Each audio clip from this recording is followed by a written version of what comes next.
میں فرمایا کہ بعض بیماریاں بعض لوگوں میں زیادہ ہوتی ہیں۔ عورتوں کے حوالے سے فرمایا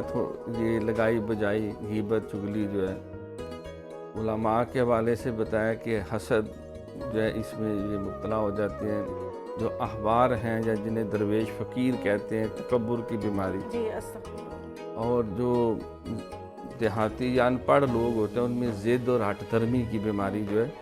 ان کے حوالے سے فرمایا کہ یہ دروغ گوئی جو ہے، یاوہ گوئی، لغویات بیان کرنا، یہ کاروباری لوگوں میں بہت زیادہ ہے، کیونکہ یہ ملاوٹ یہ بھی منافقت کا ایک انداز ہے، ذخیرہ اندوزی یہ بھی اسی کا ایک انداز ہے،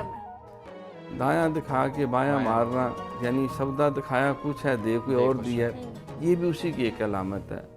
ناپ تول میں جو کمی ہے یہ بھی اسی کی ایک علامت ہے، اور اسی میں تجارت میں تو